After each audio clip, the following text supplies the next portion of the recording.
So here's a question I want you to sit with for a second. If someone were to ask one of your mentees how you've impacted their lives, how you've changed the trajectory of their career, what are some ways that your direct involvement in their professional and personal life has been lasting and impactful for their growth and development? What would they say? And so I want to challenge you today as you listen to this episode to think about all of the ways in which you are uniquely positioned to make a lasting impact in another person's career with nothing else in return besides knowing that you've played a critical role in somebody else's journey in a way perhaps you wish somebody had done for you.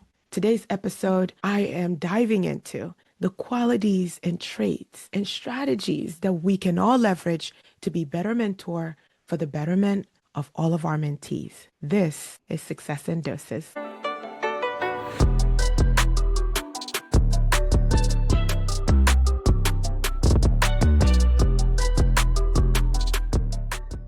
Are you juggling a full schedule but want to learn data analytics? Sparks Academy is for you. It's a fully on-demand platform built with your busy life as a clinician in mind. Whether you're just getting started or ready to take on more advanced projects, Sparks Academy has you covered with guided video, tutorials, hands-on exercises, and full-length projects that simulate pharmacy practice. Have no prior experience? Not a problem. Sparks starts with the basics and builds from there. So you have a chance to make your CV shine with a certificate of completion to help you with postgraduate applications or your next job search. Best of all, they offer an exclusive discount for students, residents, fellows, and technicians. As a trusted listener of the Success in Doses podcast, receive an extra 10% off an annual membership with promo code SUCCESS today.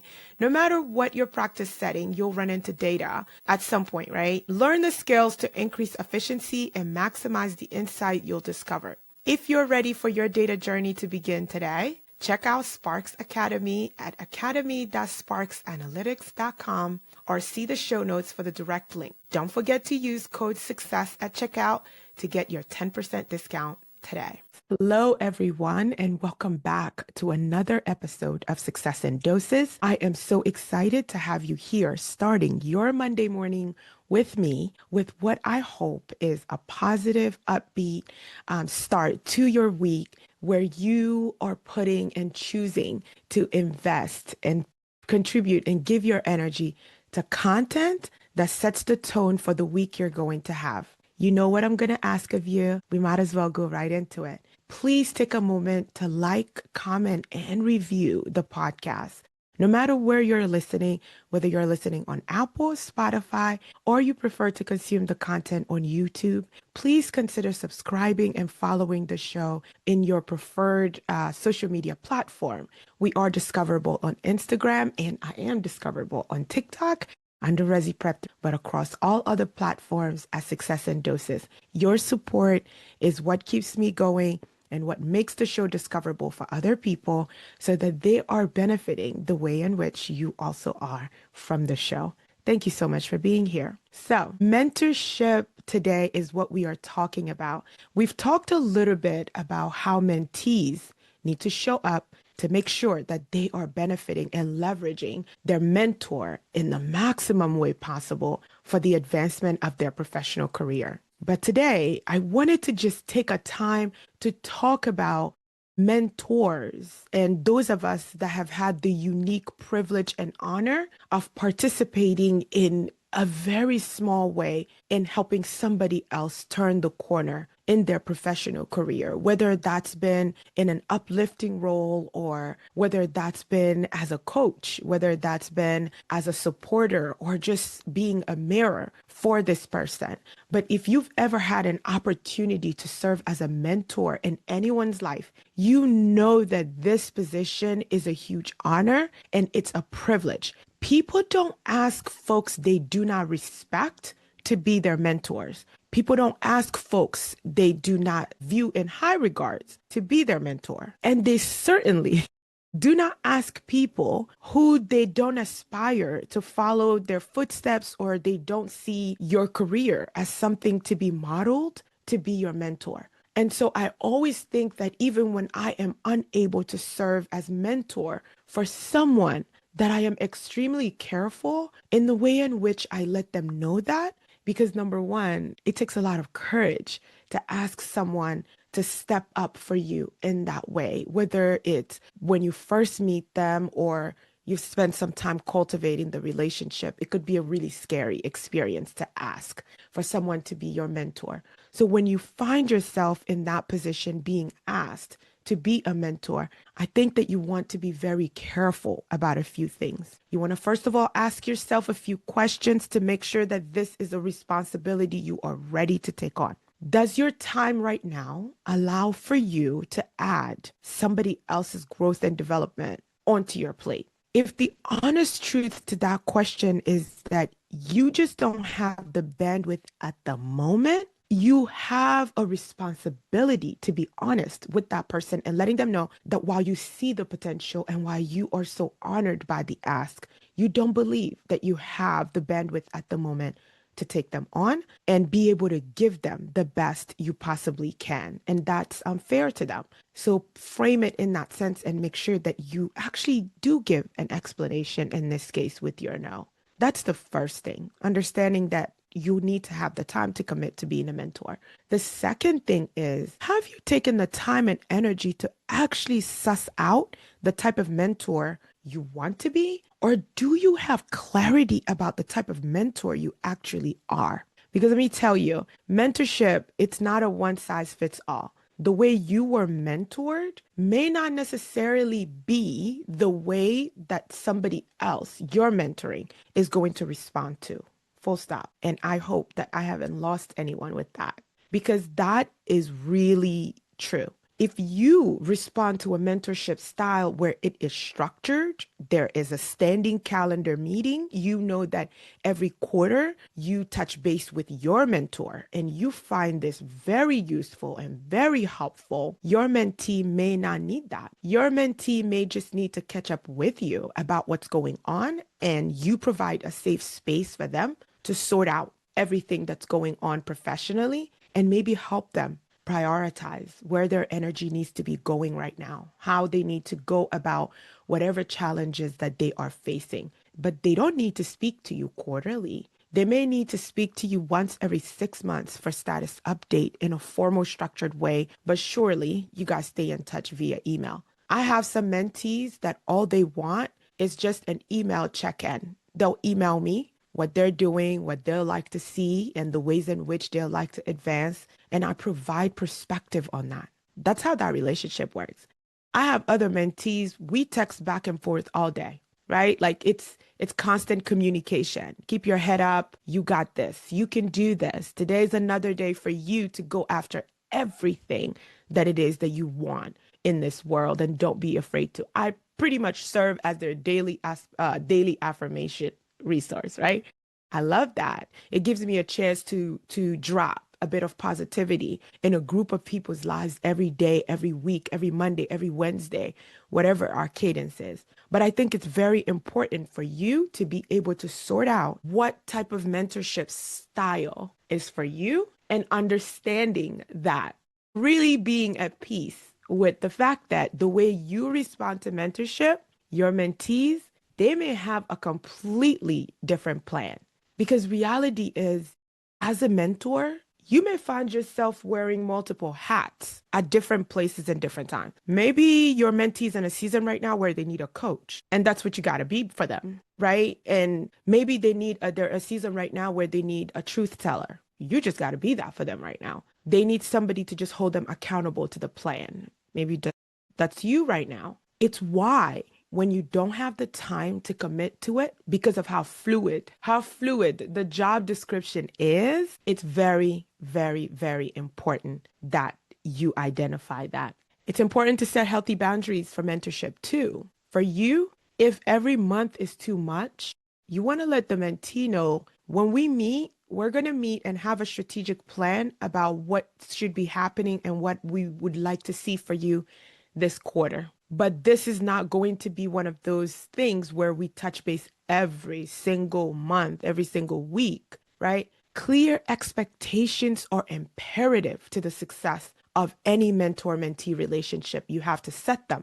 You can't just go with the flow in this situation. It's important that your mentee understands that these are the expectations of being mentored by you, and you have very specific things that you want to see at various points and junctures. And these are some of the insurance policies that you're going to have in place to ensure that they are progressing, that they are growing, and to make sure that they are being stretched as well. This is very important that your mentee understands that part of the growth and part of the journey is stretching. But if they're operating in their comfort zone, you have a responsibility as a mentor to also point that out to them so that they are constantly thinking about all the ways in which they may be able to grow and develop themselves. Mentees, reality is that mentees, they thrive when they know what's expected of them. They thrive. They know that for this relationship and for me to benefit the most from this relationship, this is what I need to do. This is what I need to show. These are the results I need to deliver. But when we don't set that tone for our mentee, we find ourselves, first of all, flailing about because we didn't start off strong by setting clear expectations, but also the mentee is kind of just like, I'm coming, I'm showing up, but I honestly don't even understand where we're headed or what we're doing. I'm trying to get a new job, but we're rarely doing anything to like kind of talk about the ways in which I should be preparing for that. And I'm just lost, right? So this is why I think that identifying your style very early and being really clear about that and understanding that the job description, again, are fluid is very important. And so at this point, I really wanted to kind of outline the various types of mentorship hats from my personal experience that I've worn over the years. Talk to anyone that has worked with me with Resi Prep 360, right? This is now a business, but it didn't start out that way. It really did start as a passion project where I wanted to mentor and guide pharmacy residency candidates through an incredibly convoluted process. Why it's so convoluted, I can never explain it because it is so clear in my mind, but I know that it is convoluted, not accidentally. Let's just say it that way, okay? And so once I was able to really lay it out and figure out what this thing requires in order for anyone to be successful in it, I felt like I had a responsibility to make sure that every candidate going into the match knew exactly how to go about it to maximize their chances of success. So at first, I just wanted to mentor students. It wasn't for a business. But then that desire to mentor kind of exploded. I mean, to say that it grew is a gross understatement of where we are today with Resi Prep 360, right? But I have also realized that inside of Resi Prep 360 and outside, my role as a mentor has changed quite a bit. But there are really four really well styles that are established. We've kind of talked about these roles directly in the board of director episode. I keep going back to that episode because I think it's so important as a foundational episode in helping you on this journey of continuing to move forward. But the first point, the first mentor style that you'll see is a coach. This is a goal-oriented style, right? I want to get a residency. I'm going to pair and work with Sally, and she's going to help me get a residency. And I am here as your coach. I'm always asking questions in this role. What is next? What is next? What do we need to do next? We need to work on this so that this unfolds beautifully. We need to reach out to this person so that they can connect us with that person. But in this role, if you are positioned in this role as a coach in your mentorship responsibility, it needs to be very, very, very goal oriented. The deliverables have to be very, very clear. The person you are mentoring can't be confused about what you guys are working on. Okay? When I'm working with you guys with Resi Prep, we are very clear. We are in this to match at phase 1, not phase 2, not phase 3. We are in the match to secure a match at phase one. And that means that there are some very specific things that we have to do. And in my role there as the mentor, I am definitely a coach. I am definitely challenging you and pushing you and staying on task. What do we need to do next? Okay. So that's the first style. The second style is the connector. And I think I serve in this capacity quite a bit for folks that come to me for interest in fellowship, right? For folks that come to me because they are interested in getting a promotion. I work well as a connector in this capacity in that I have a very robust network that I have worked over the years to cultivate and establish that I'm really proud of. And I'm happy to activate that network on behalf of anyone that I know is serious about their craft and is serious about getting to the next level. And they have demonstrated this to me in more than one way. And so in those situations, I call on my friends that have completed fellowships that are in recruitment positions right now in industry, people that I know that have been in industry, have served as preceptors and fellowship directors. I ask them to speak to these candidates to help prepare them and give them the truth and the honest version of what they are embarking on, right? So I love this role as well because it can kind of open doors for people to kind of meet other people that are uniquely positioned and have insight that can even transcend anything that I can give them with respect to interview and CV and how to appear on paper. These folks will give you the pragmatic steps you need to take to be successful. As a coach, the third style that you may find yourself employing is being a teacher. And this happens in Resi Prep as well. I find myself asking really, really, really tough questions, but also knowledge-driven things. I'm sharing data, I'm sharing information, I am educating you about what the match actually is, how it works, what these RPDs are out here looking for. How do you position yourself, your experiences, not just pharmacy school experiences? This is a fallacy. I'm helping you understand that the journey you have had so far as a human being on this planet is the most powerful interview tool you have to differentiate yourself from any pack. I want to pause there because this is one of the most least understood things about competition. And when you are joining a cohort and saying that in this group, I am the person that you need on your team, right? We don't think about this, but the experiences that you have had in life, I would argue this hard. The experiences that you have had in life are going to be your biggest differentiators. It is not going to be the 4.0. They probably have almost 90% of people in this packet that are almost 4.0. It's not going to be the outstanding letter of recommendation. Almost 100% of you that'll get to final stage interview have outstanding letters of recommendation. It's not going to be because you went to a phenomenally well-established college or school of pharmacy. Almost 99% of you in this packet will have all those things. It's not also going to be because of the connections, because at this point, everybody has taken the time and energy to make the best connection. So the differentiator is going to come down to your lived experiences and how those things have shaped you in order to be an exceptional learner and an exceptional team member on anyone's team. So I serve as a teacher in that moment and school you on what the actual game is, right? And let you know why it is worth reflecting upon your experiences and bringing those with you through this journey. The last style I've most commonly found myself leveraging is the challenger.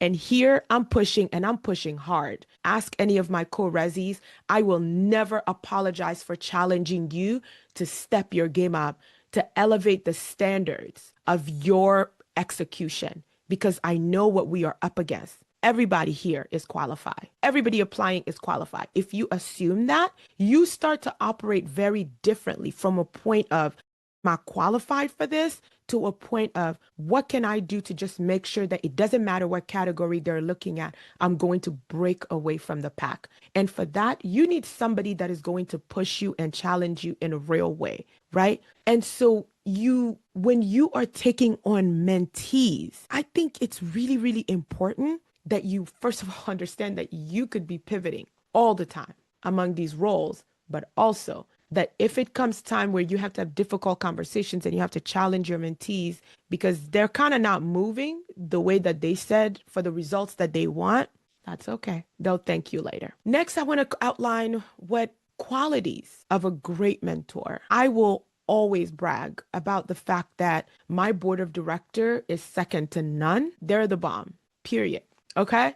But also, I have benefited from great mentorship over the years that when I look back on it, it goes as far back as high school. I have always been really, really lucky, I would say, to have really great modeling of what good mentorship looks like and all of these different phases of my career and my education and then professional career, right? But here, the qualities that I have admired the most in all the mentors that I've had over the years, or empathy with boundaries. Some of my mentors they show compassion without overstepping. And this is a balancing act. And only I think seasoned mentors kind of understand and know that, knowing when to empathize with people without being too invasive into what's going on. When people are usually ready to share what's happening, they will.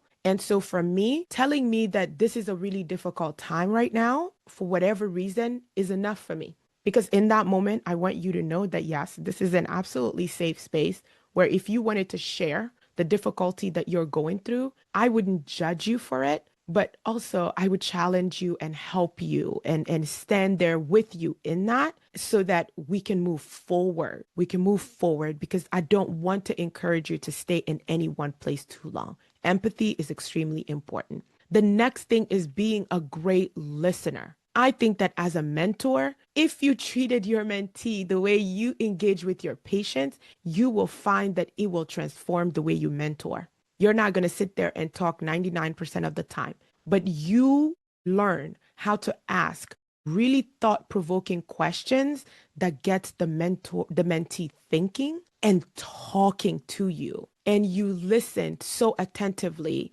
where you are able to give them really meaningful insight, encouragement, advice. This also allows you to understand what in your lived experiences could be really great to share with them to minimize some of the isolation many young professionals starting out feel.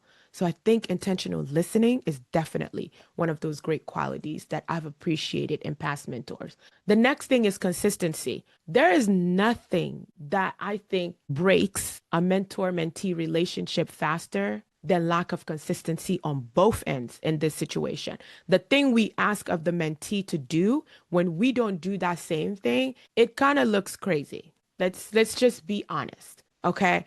If you guys agree on a time to meet and you agree that these are the deliverables and that the mentee can expect X, Y, and Z from you, you need to do everything you possibly can to make sure you're delivering on that so that they know that they can count on you, right? They can count on you. So that small, steady check-ins, rather than feeling like you need to have one giant conversation in some mentor-mentee relationship, that's really all it needs to really, really move forward in you guys' relationship. But consistency is very important. The next quality I think is really important is humility. I think that when I have shown up and kind of bore my soul to a mentor in something that has been hurtful, I mean, deeply hurtful to me, and I'm struggling with how to get past the emotions around that event, and I'm struggling with how to respond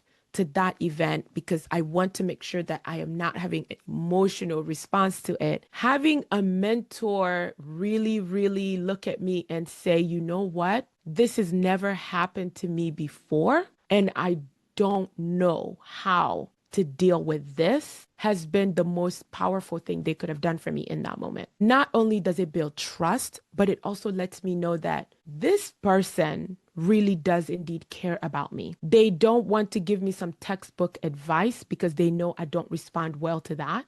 But they are letting me know that we are now in a stage or in a place where they don't feel like they can help me through this, but they are willing to be in it and stand in it with me and guide me through connecting me perhaps with somebody that can help me through that.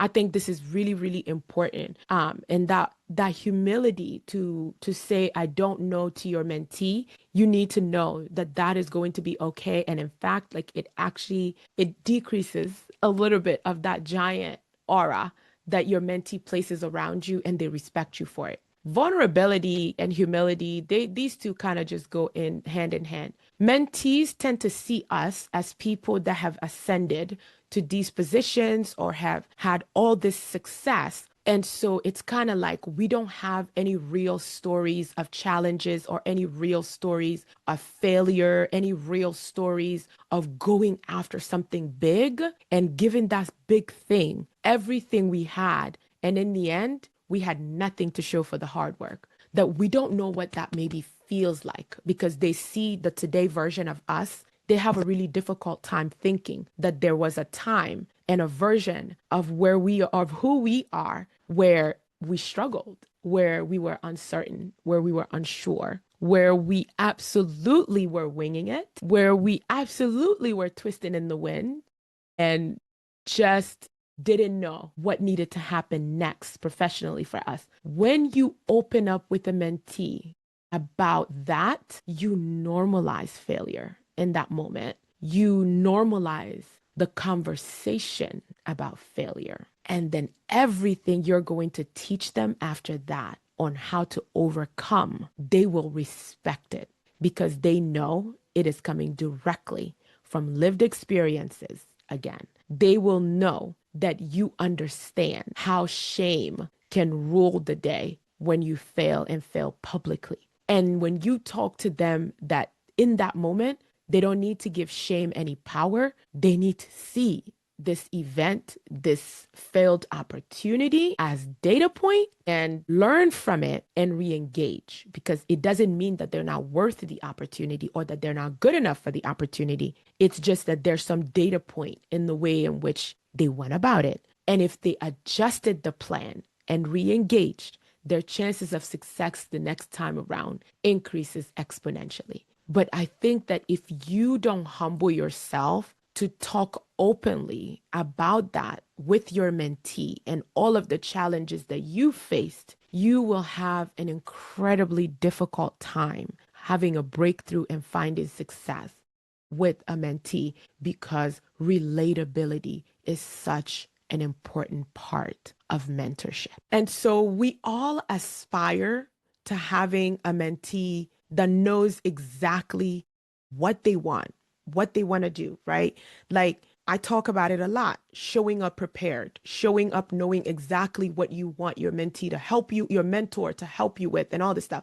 I encourage the mentees to work on clarity, right? Clarity of goals, clarity of purpose, because of how much that helps us in guiding them. But reality is that you can end up with a mentee that is unsure, that is unclear, and you need to work with that mentee to help kind of map this thing out, right? Confusion isn't always bad in a mentee. Sometimes confusion is one of the most telling sign that your mentee is in a season of growth. This excites me to no end because it tells me that we are in a really special place right now professionally to have not just change, but transformation happen. And so for me, when I get students that come, I don't know, it's going to be residency, it's going to be fellowship.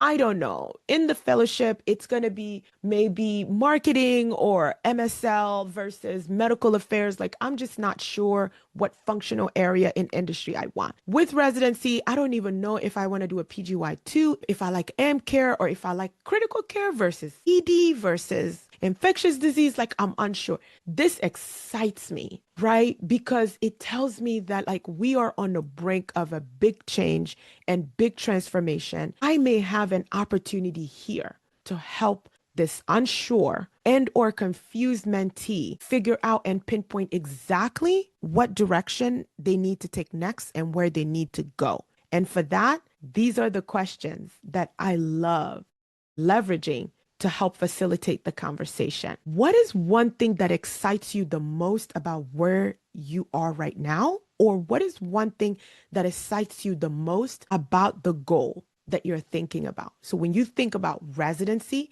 and when you think about fellowship, what excites you the most about each of those spaces? Let's pin that down, because if we pin that down, a lot can emerge in that process of sussing that out and getting clear about that. If fear wasn't an issue, if you were not afraid that getting a fellowship may not be possible, if you were not afraid that not matching would not be possible, what would you try, right?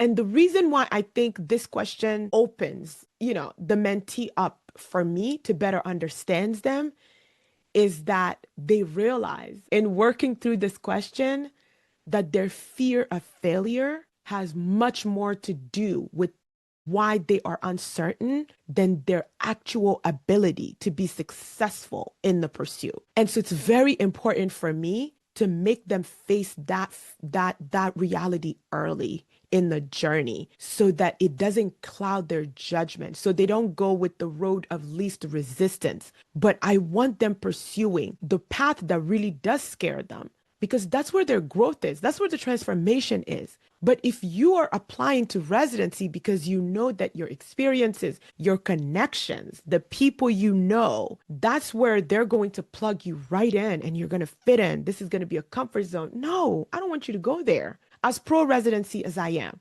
But if you think that your natural talents and your skills could set you up for an amazing impact in pharma, and that's where I want us to go. I don't care how competitive it is. I am willing to work with you to give that the world because it is doable. But helping them understand that if fear of failure was not a thing in their card, they could quite literally do anything. Oh yeah, I want that out of the mix very, very early. The third question, I ask them to just gauge how far they've thought things through a year from now, exactly 12 months from where we are today. What would success look like for you? The reason why I ask this is because the journey may look really, really scary to people, but the destination is very clearly defined in their mind, right? I find people telling me they see themselves in a career in industry,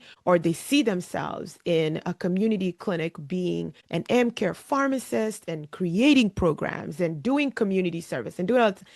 People can tell you so much better what they see for their destination than if you ask them about the journey of how they're going to get there. And so the reason why I ask unsure candidates about a year from now, what does success look like, is to see whether or not they've been so debilitated by fear that they haven't even thought about what a year from now would look like, which is still very good information for me to understanding where do we start and how do I go about getting this learner to recenter themselves and understanding and staying focused on the mission. And so I think also so when I get these unsure learners and we start working and they're answering these questions, everybody would tell you when they come on board, we spend a lot of time reflecting. We spend a lot of time getting to know exercises. Tell me about this, work on this. For our next call, work on these 3 questions. We're going to go over these 3.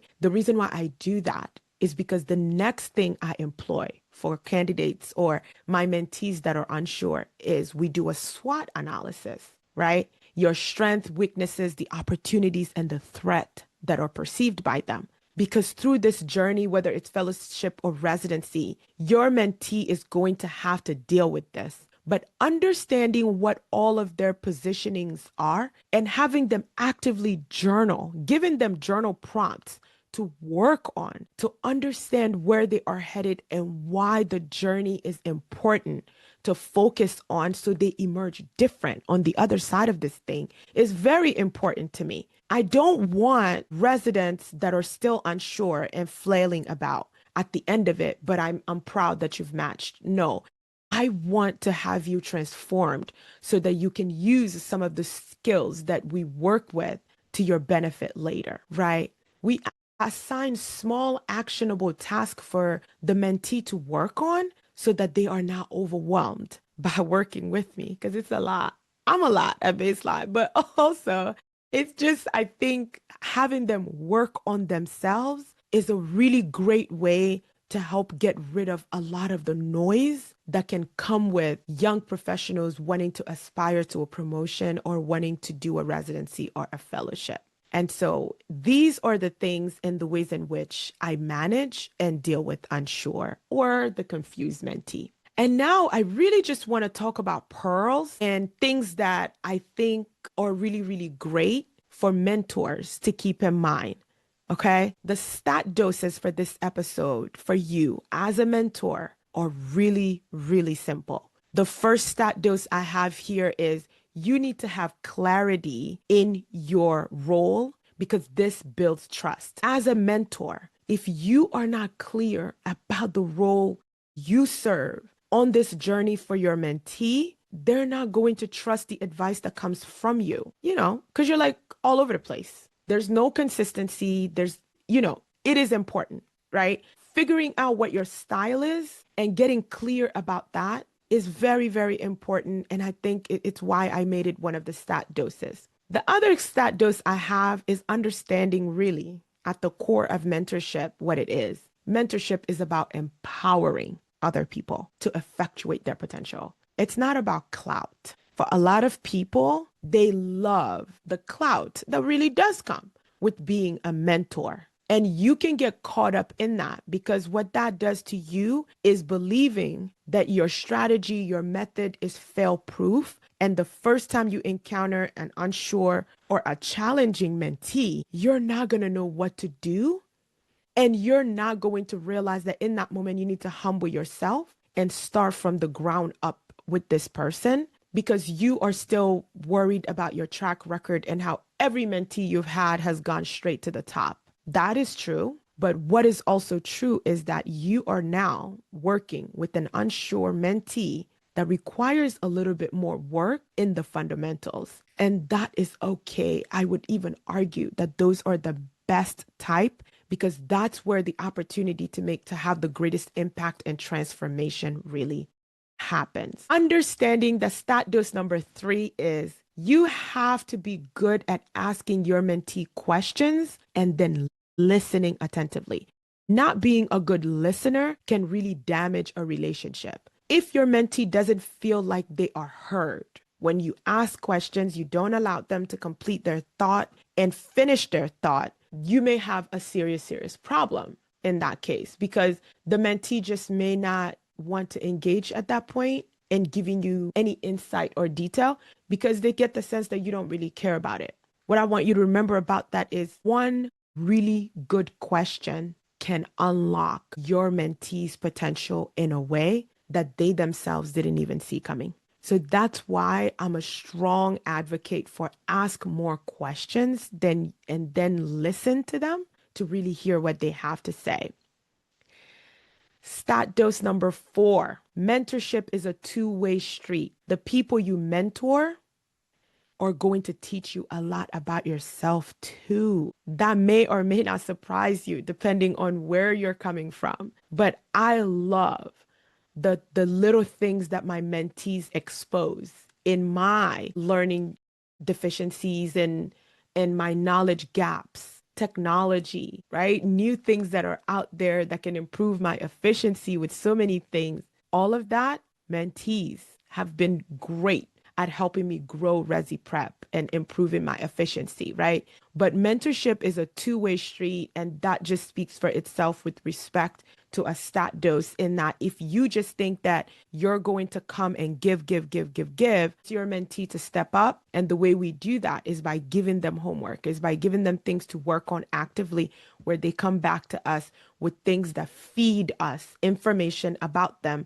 to allow us to have a personalized approach to the way we mentor them. The last and final stat dose I have is definitely not least. Trust in a mentor-mentee relationship is your greatest currency. Trust in your mentor-mentee relationship is your greatest currency. Guard it with your life. The people that I work with there is no place that I would not go to establish trust with them. And that trust transcends what my reputation is in this space, right?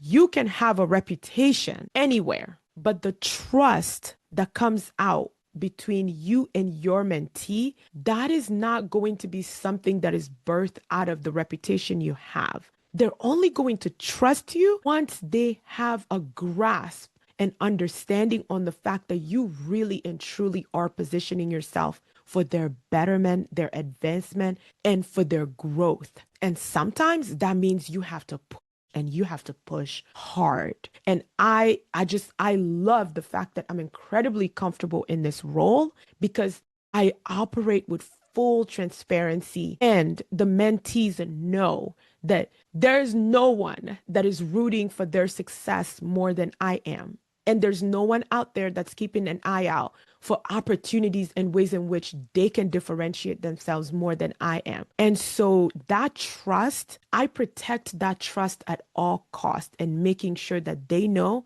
that they can always count on me to have their back, but it transcends that.